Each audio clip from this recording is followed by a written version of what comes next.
siapapun Presiden Republik Indonesia, ya siapapun, ketika dia belum menyatakan bahwa rakyat Indonesia dibebaskan dari pajak, maka dia bukan presiden yang terbaik.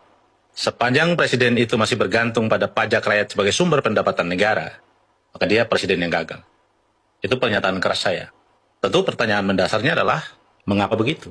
Ya, karena negara hidup dari pajak rakyat. 80% sampai 82% negara pendapatannya itu dari pajak. Sisanya itu PNBP, pendapatan negara bukan pajak.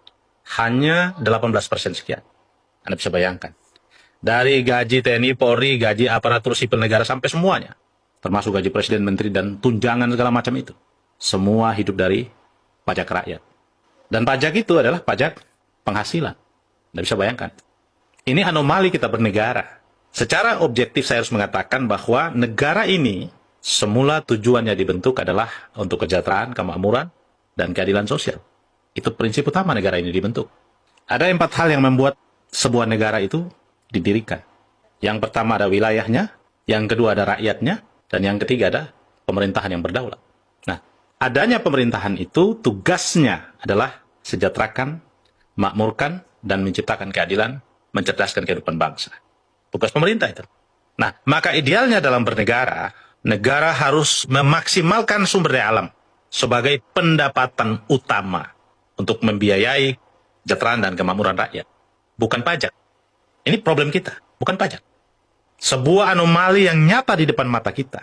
Ketika negara bergantung hidupnya sama rakyat, tapi negara tidak pernah memperhatikan, tidak pernah melihat kenyataan akan kehidupan rakyat yang sesungguhnya. Negara menghargai rakyat dengan apa? Dengan bansos. Anda bisa bayangkan, kemiskinan dipelihara dengan bansos. Ini realitas kita bernegara. Ini kenyataan kita bernegara, kemiskinan dipelihara. Kemiskinan dijadikan sebuah kebijakan yang kemudian dikelola dengan menggelontorkan bantuan sosial. Bukan dihapuskan, tetapi dipelihara. Dimiskinkan dan kemudian dipelihara. Dan ini menjadi objek politik setiap kekuasaan berganti. Setiap yang berkuasa selalu menjadikan kemiskinan sebagai objek yang dipolitisasi oleh kekuasaan untuk mendapatkan nama, pengakuan, dan popularitas sebagai penguasa. Maka realitas ini harus kita renungkan, harus kita pikirkan. Pertanyaan mendasarnya, kemanakah sumber daya alam kita? Apa yang menjadi makna yang paling hakikat di dalam pasal 33 Undang-Undang Dasar itu diterapkan atau tidak? Jawabannya tidak. Lalu sumber daya alam kita kemana? Sumber daya alam kita dikuasai oleh asing dan asing. Di luar negeri asing, di dalam negeri asing. Sebuah realitas yang tidak bisa terbantahkan. Pertanyaannya adalah, kenapa sumber daya alam kita yang melimpah, kok negara hidup dari pajak? Jawabannya sederhana. Karena sumber daya alam kita semuanya sudah digadaikan, dikontrakkan kepada pihak asing. Negara hanya mendapatkan royalti dari setiap investasi itu. Dan nilainya tidak seberapa. Anda bisa bayangkan. Sumber daya alam kita dikontrakkan, digadaikan pada pihak asing. Kemudian negara mengemis pajak dan mengemis pinjaman. Sebuah logika berpikir yang sesat yang negara lakukan selama ini. Dan membuat kita menjadi termarginal. Membuat kita rakyat menjadi tersiksa dan harus kerja mati-matian. Memperjuangkan kelangsungan hajat hidup kita.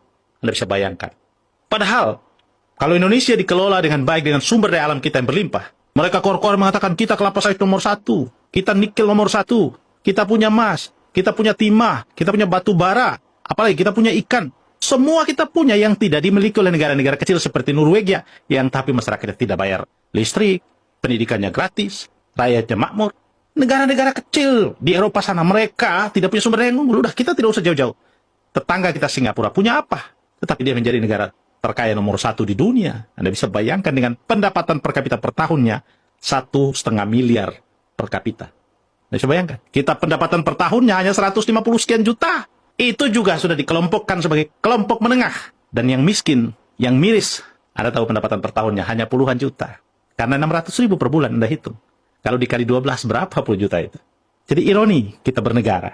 Maka pernyataan pembuka saya tadi, saya katakan, siapapun yang menjadi Presiden Republik Indonesia, sepanjang dia tidak mengatakan bahwa saya akan membebaskan rakyat Indonesia dari pajak, maka dia akan menjadi presiden yang gagal.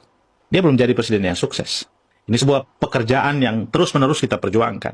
Sebagai rakyat, saya ingin menyatakan bahwa rakyat Indonesia harus menyadari bahwa beban negara ini di pundak rakyat.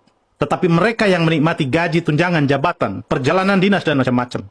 Mereka tidak bergeming dengan penderitaan rakyat. Pemilu ke pemilu kita berganti presiden, berganti menteri, berganti anggota DPR, berganti pejabat sana dan sini. Tetapi penderitaan rakyat tidak pernah berganti. Rakyat terus menikmati penderitaan dari waktu ke waktu. Dan ini sebuah kerusakan yang hakikat, yang prinsip di dalam kita bernegara. Tetapi rakyat kita ini belum sepenuhnya menyadari bahwa ini adalah sebuah tantangan dan sekaligus ancaman tentang keberlangsungan negara ini.